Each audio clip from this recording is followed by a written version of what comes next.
안녕하세요. 학생 여러분, 잘 지내고 있죠? 어느덧 이번 학기도 마지막에 접어들었네요. 힘차게 여기까지 달려오신 학생 여러분, 수고 많으셨습니다. 이번 시간에는 기말고사 대비 요점 정리를 하려고 합니다. 이 기말고사 대비 요점 정리를 통해서 여러분들이 이번 학기 배운 내용들을 잘 정리하면서 복습하는 시간들을 가지시기 바랍니다. 우리의 시험 범위는 처음부터 14주까지의 내용이라고 했는데 프로그램의 특성상 앞부분을 알아야 하기 때문에 범위는 그렇게 정했지만 여러분들이 중간고사 이후인 8주차의 내용부터 14주차까지의 내용을 집중적으로 공부하시면 되겠습니다. 이번 요점 정리도 8주차부터 14주차까지의 내용을 정리해 주도록 하겠습니다. 자, 그러면 프로그래밍 기초 기말고사 대비 요점 정리를 시작하도록 하겠습니다. 함수와 변수는 상당한 관련성이 있습니다. 변수가 함수의 내부에 선언되느냐 아니면 외부에 선언되느냐에 따라 엄청난 차이가 있습니다. 그래서 변수는 선언되는 위치에 의해서 우리가 전역 변수와 지역 변수로 나눌 수 있다 했습니다. 지역 변수라는 것은 함수 그리고 또는 블록 안에서 정의되는 변수라 했죠. 그래서 해당 블록이나 함수 안에서만 사용이 가능하다 했습니다. 자, 지역 변수의 생존 시간은 지역 변수는 이제 스택이라는 메모리 공간에 만들어지게 되고요. 동시에 초기화가 됩니다. 그래서 지역 변수는 선언된 블록이 끝나면 자동으로 소멸되게 됩니다. 자, 그 다음에 이제 전역 변수라는 게 있죠. 전역 변수라는 것은 말 그대로 전역에서 사용을 할 수 있는 겁니다. 그래서 함수의 외부에서 선언되는 변수고요. 전역 변수는 이제 소스 파일의 어느 곳에서도 사용이 가능하게 됩니다. 그렇지만 소스 파일에서 전역 변수가 선언된 위치에 관계없이 전역 변수를 사용할 수 있는 것은 아니고요. 전역 변수가 선언된 위치에 따라서 전역 변수를 사용할 수 있게 됩니다. 자, 그리고 전역 변수의 생존 시간은 프로그램 시작과 동시에 이제 생성이 되고요. 프로그램이 이제 종료되기 전까지 메모리에 존재하게 됩니다. 자, 그 다음에 이제 생존 시간이라는 게 있는데요. 변수가 메모리상에 얼마나 오랫동안 이제 존재하는지를 뜻하게 됩니다. 그래서 변수는 선언되는 위치에 따라서 잠깐 생존했다가 없어지기도 하는데요. 생존 시간에 따라 이제 변수를 분류하게 되면 정적 할당과 자동 할당으로 분류를 할 수 있게 됩니다. 정적 할당은 프로그램이 실행되는 동안에는 계속해서 이제 변수의 저장 공간이 할당되게 되고요. 변수가 실행 시간 내내 존재하게 됩니다. 자, 그리고 자동 할당은 블록이 시작되면서 이제 변수의 저장 공간이 할당이 되고요. 블록이 종료되면 소멸되게 됩니다. 변수가 선언된 위치에 따라서 전역 변수와 지역 변수로 나눌 수 있다 그랬죠. 전역 변수는 정적 할당이 됩니다. 그리고 지역 변수는 기본적으로 이제 자동 할당이 됩니다. 그런데 이제 지역 변수 앞에 저장 유형 지정자를 붙이면 정적 할당으로 변경할 수가 있습니다. 자, 저장 유형 지정자의 종류가 있는데요. 오토 지정자는 변수를 선언한 위치에서 자동으로 만들어지게 됩니다. 블록을 벗어나게 되면 자동으로 소멸되는 저장 유형인데요. 자동 변수는 자신이 선언된 블록에서 사용이 끝나면 자동으로 메모리에서 제거되기 때문에 이제 메모리를 효율적으로 사용할 수 있게 됩니다. 자동 변수로 선언하려면 원래는 오토라는 키워드를 붙여야지만 함수나 블록 안에 선언된 변수에는 오토가 생략되어도 모두 자동 변수로 취급됩니다. 자, 그 다음에 스태틱이 있죠. 스태틱 지정자는 블록을 벗어나도 자동으로 제거되지 않는 변수를 말합니다. 스태틱을 붙이면 이제 지역 변수가 정적 변수가 됩니다. 자, 그 다음에 레지스터라는 게 있죠. 이 레지스터 지정자는 레지스터에 변수를 저장하게 됩니다.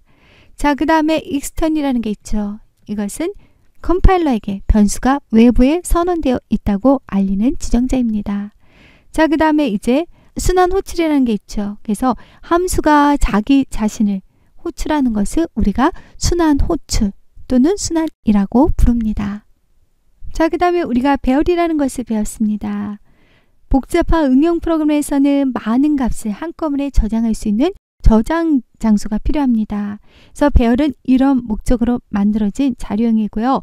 배열을 사용하면 한 번에 여러 개의 변수를 생성할 수가 있게 됩니다. 자, 그래서 여기에 보면 10개의 정수를 저장할 수 있는 배열을 선언한다. 그럼 이렇게 적어주면 되고요. 처음에 이제 자료형이 나오고 그 다음 배열의 이름, 그 다음에 여기 대괄호 안에다 이제 배열의 크기를 넣어주면 되는 것입니다. 자, 그래서 배열이 필요한 이유는 배열을 사용하면 같은 종류의 대량의 데이터를 효율적으로 간편하게 처리할 수가 있게 됩니다.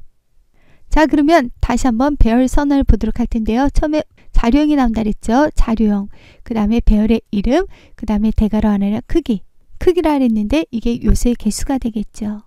자, 그래서 여기서는 크기가 10인 정수형 배열 이제 스코어를 선언한 것입니다. 자, 그 다음에 이제 각 요소들에는 0부터 시작하는 번호가 매겨져 있습니다. 그래서 첫 번째 요소의 번호는 이제 0번째부터 시작이 되겠죠. 0이고 두 번째 요소는 1이고 그 다음에 마지막 요소 9 해서 이제 0부터 9까지 이제 10개가 되는 것입니다. 배열이라는 것은 반복문, for문이나 while문과 같이 많이 사용이 되고 있다 그랬죠. 그래서 반복문을 사용해서 배열의 원소를 간편하게 처리할 수 있다고 이야기했습니다. 자, 다음은 이제 배열의 초기화에 대해서 보도록 하겠습니다. 배열을 초기화하려면 초기값들을 콤마로 분리하여 중괄호로 감싼 후에 배열을 선언할 때 대입해주면 됩니다.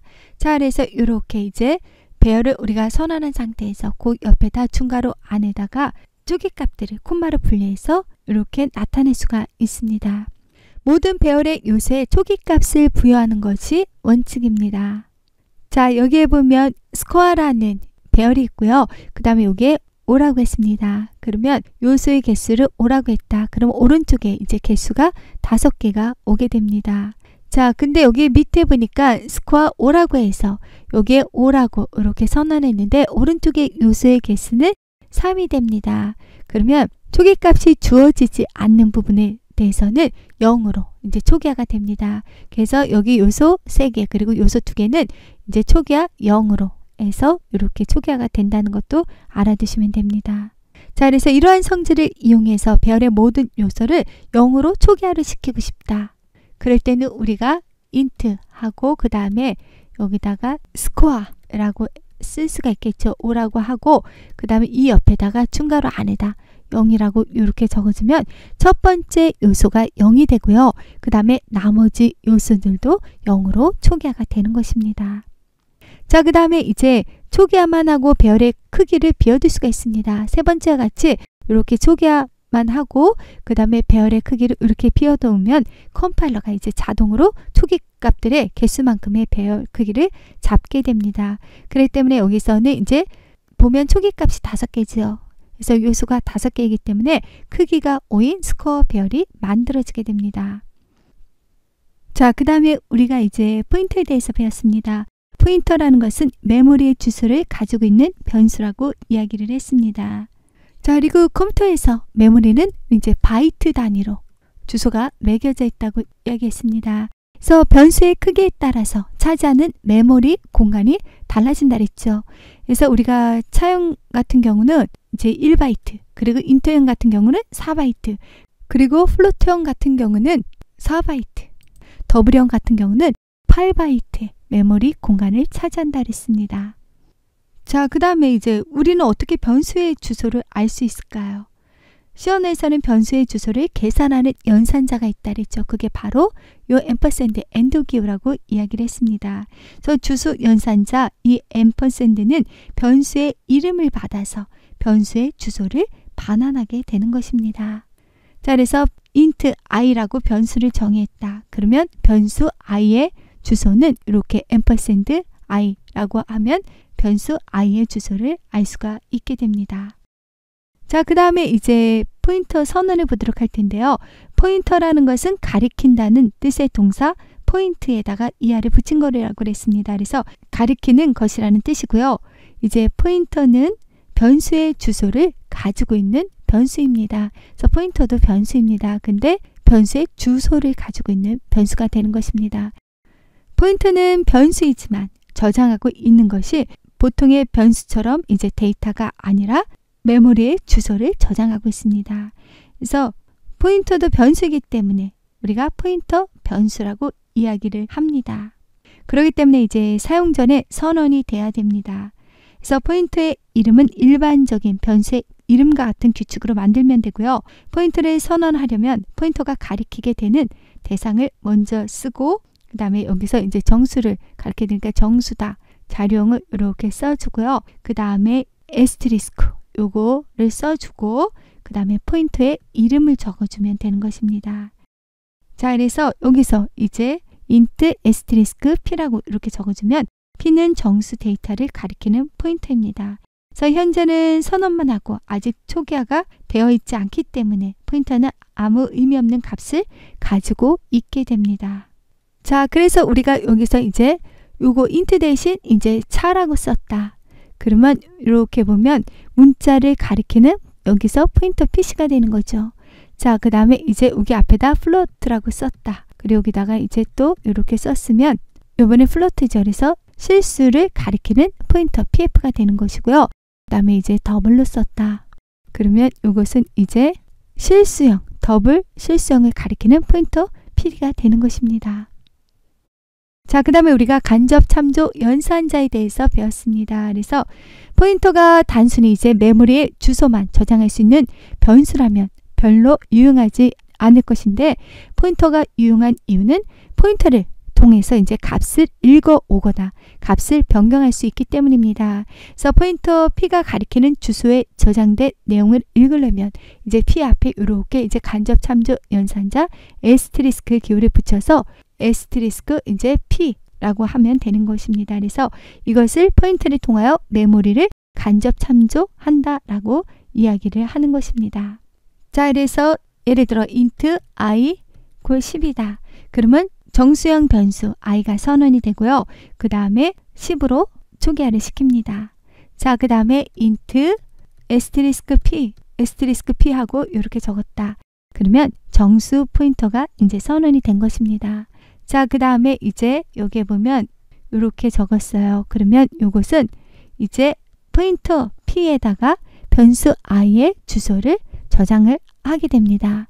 자, 그 다음에 이제 프린트문을 통해서 이제 출력을 할 텐데요. printf 그 다음에 여기다가 이제 형식 지정자 %t를 이렇게 적어줬습니다.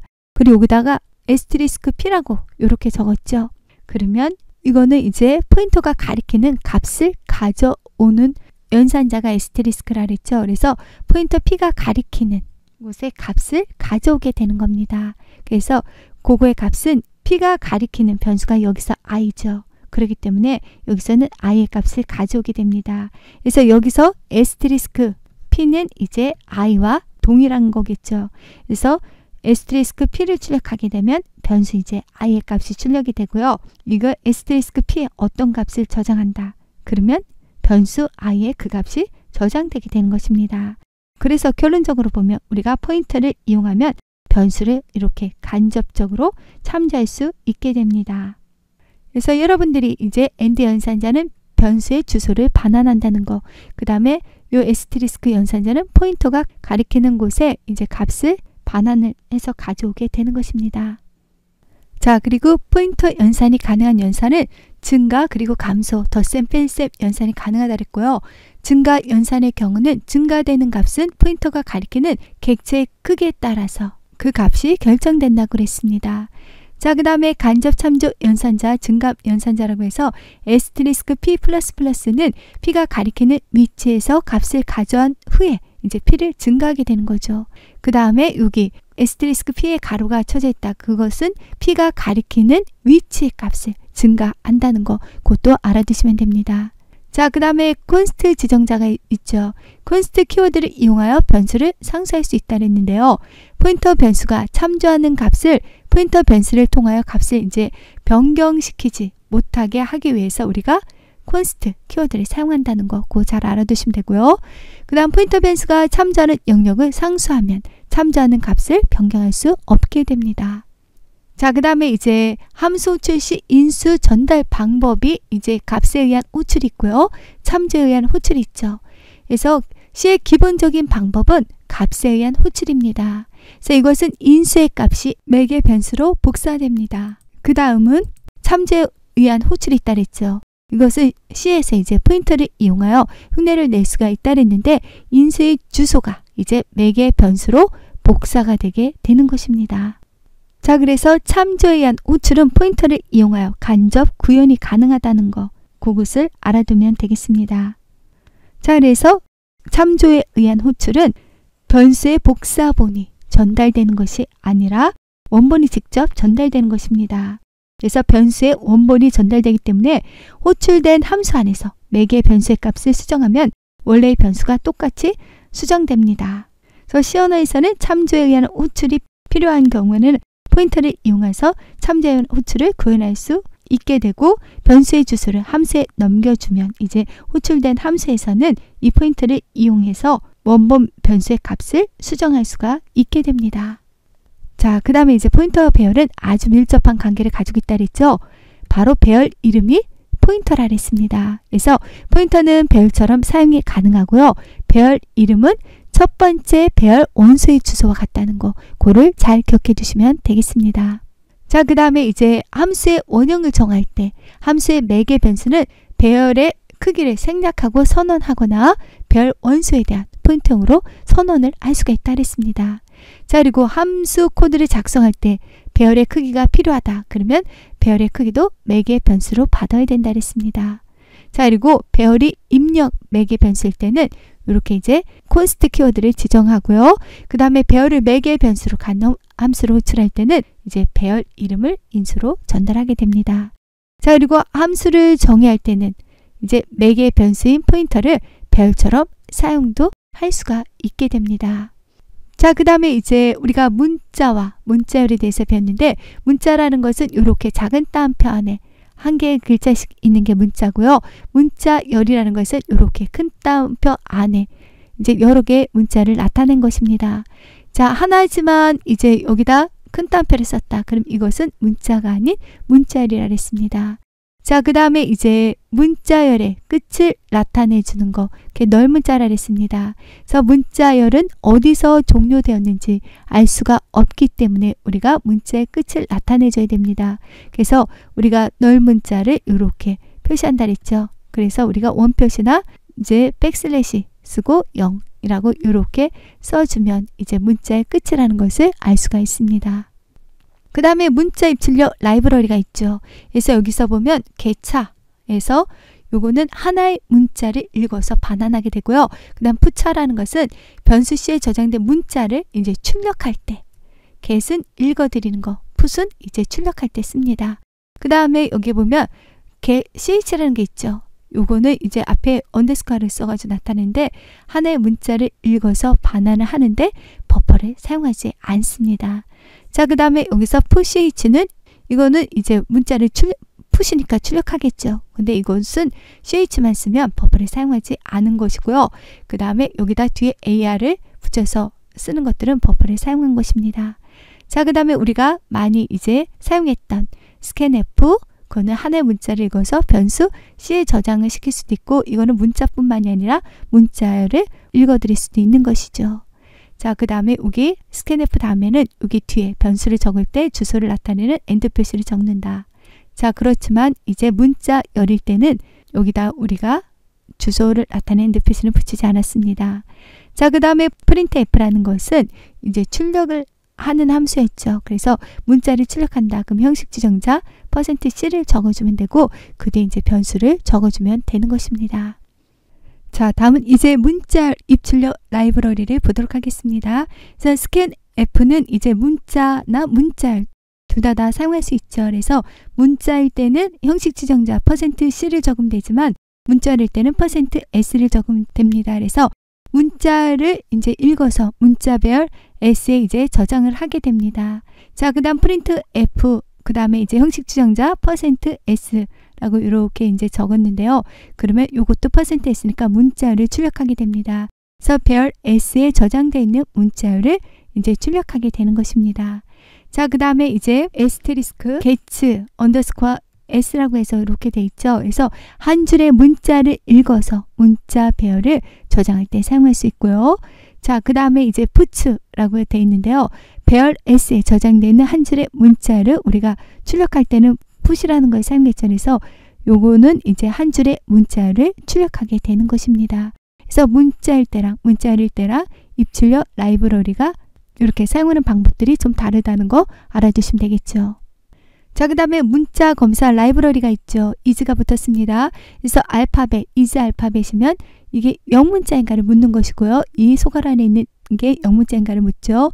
그 다음에 is upper이면 이제 소괄 안에 있는 게 대문자인가. 그 다음에 is lower이면 소문자인가. 그리고 is dist면 숫자인가. 그리고 is 여기서 얼넘이라고 되어 있으면 영문자이거나 숫자이냐를 묻게 되고, 그 다음에 is xdist 하면 그냥 dist는 숫자이지만 xdist는 이제 헥사데시멀의 약자라 그랬죠. 그래서 16진수의 숫자인가 라고 해서 이렇게 문자 검사를 할 수 있는 라이브러리가 있습니다. 자, 그 다음에 이제 is 스페이스 해서 공백 문자인가, 그리고 is 펑션션 해가지고 펑션션의 약자인 punct라고 해서 구두점 문자인가, 그리고 is print에서 출력 가능한 문자인가, 그리고 is control 약자인 cntr에서 제어 문자인가, 그리고 is ASCII에서 ASCII 코드인가 라고 해서 그런 것들을 검사하는 라이브러리가 있습니다. 자, 그 다음에 이제 문자 변화 라이브러리에서 여기 to가 들어가 있죠. upper은 아까 대문자를 나타낸다 그랬죠. 그래서 to upper에서 요 가로 안에 있는 것을 대문자로 바꿔주는 거고요. to lower라고 되어 있으면 요 소가로 안에 있는 문자를 이제 소문자로 바꿔주는 거고요. to ASCII 하면 이제 C 문자를 ASCII 코드로 바꿔주게 되는 것입니다. 자, 그 다음에 문자열 처리 라이브러리가 있죠. 여기서 우리가 문자열이기 때문에 요 앞에는 다 str이 붙는다는 거, 그거를 잘 기억해 두시면 되겠죠. 자, 그래서 우리가 strlen이다. 그럼 length죠. 문자열 s의 길이를 구하는 거고요. 그 다음에 여기서 cpy다. str 앞에 붙고 str 앞에 붙고 cpi다. 카피죠. 그리고 형식은 s1, s2다. 그러면 s2를 s1에 복사를 하는 것입니다. 자, 그 다음에 cat는 캐치죠. 그래서 s2를 s1의 끝에 붙여 넣는 것이고요. 그 다음에 여기서 cmp다. 그러면 compare에서 s1과 s2를 비교하는 것입니다. 자, 근데 여기 중간에 이제 n이 붙었다. 요거 붙었으면 최대 n개의 문자를 만약 cpi다. 그럼 복사하는 거고, 그 다음에 cat다. 그러면 최대 n개의 문자를 s1의 끝에 붙여 넣게 되는 거고, 그 다음에 이제 n 다음에 cmp다. 그럼 최대 n개의 문자까지 s1과 s2를 비교하게 되는 것입니다. 자, 그 다음에 str, chr, 그리고 s,c라고 되어 있죠.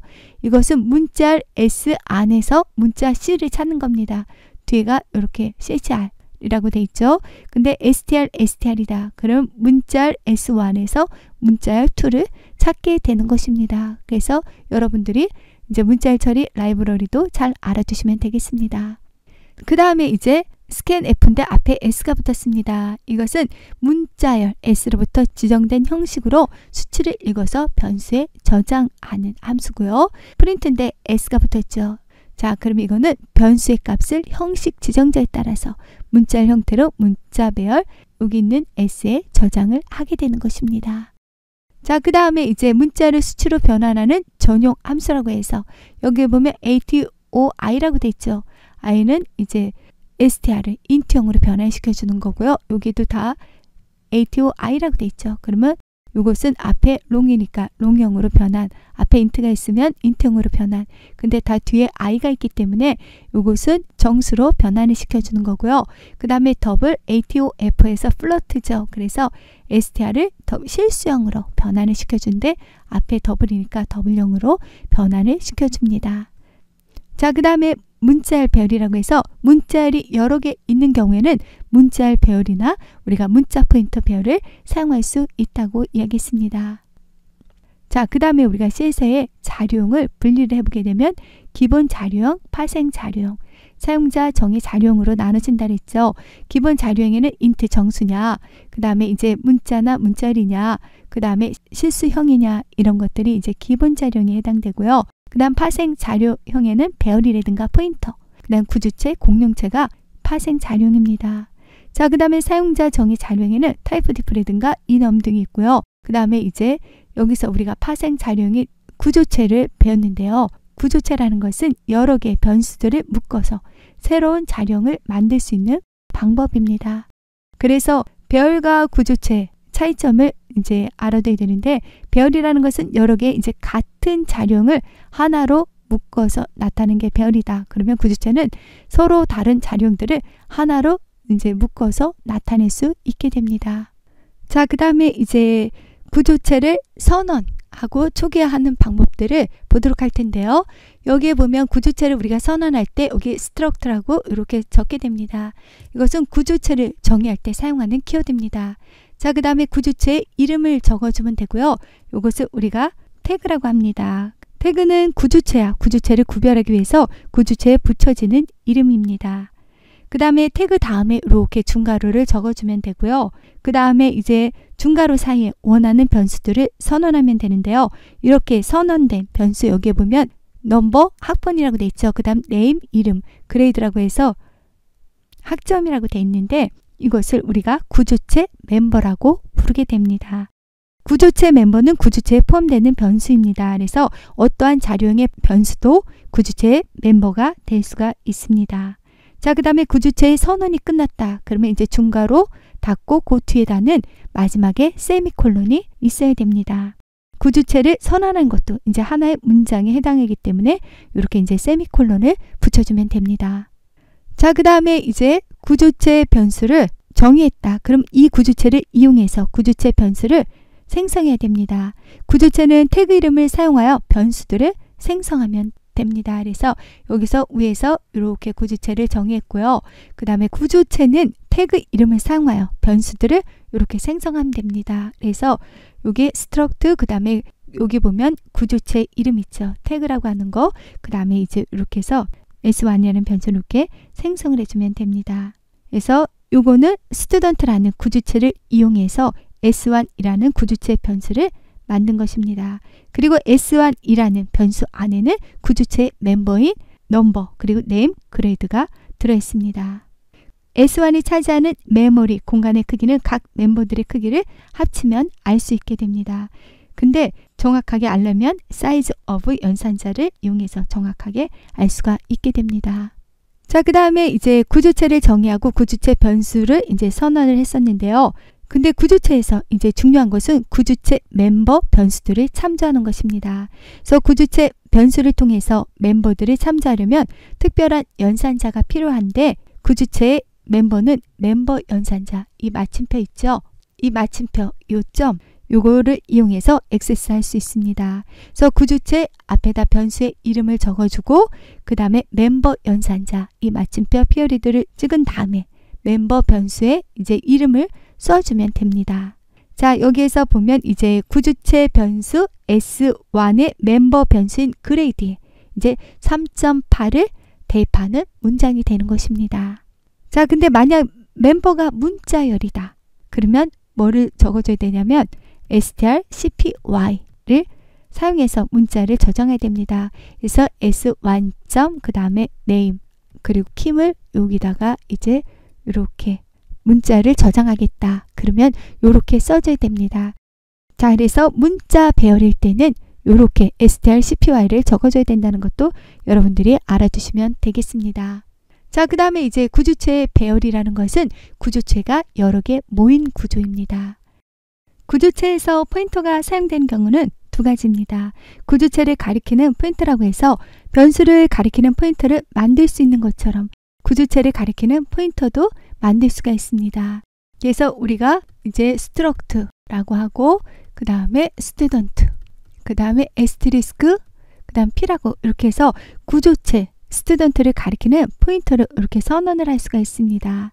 자, 포인터를 이용해서 구조체 그리고 멤버를 액세스하려면 에스트리스크 P 넘버라고 쓰면 됩니다. 그래서 에스트리스크 P가 구조체를 가리키고 여기에 마침표 기호를 붙이면 멤버가 되는 것입니다. 자, 그리고 포인터를 이용하여 구조체의 멤버를 가리키는 것은 프로그램에서 자주 등장하는데요. 이때 이제 특수한 연산자를 사용할 수가 있습니다. 우리가 보면 이렇게 화살표 같은 이 연산자는 간접 멤버 연산자라고 부르는데요.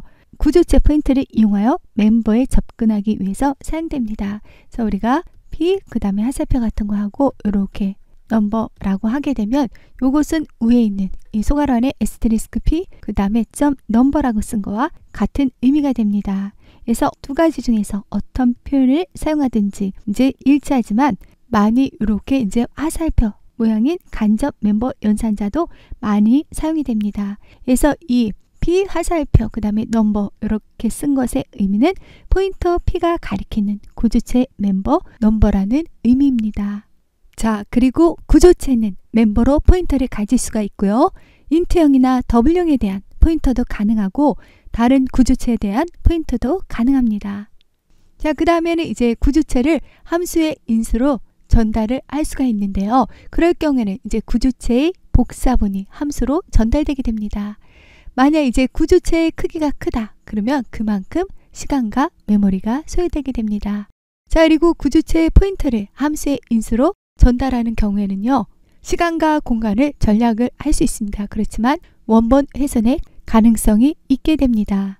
자, 그 다음에 우리가 이제 공용체에 대해서 배웠습니다. 그래서 공용체라는 것은 같은 메모리 영역을 여러 개의 변수가 공유할 수 있도록 하는 것입니다. 그래서 공용체를 선언하고 사용하는 방법은 구조체와 비슷합니다.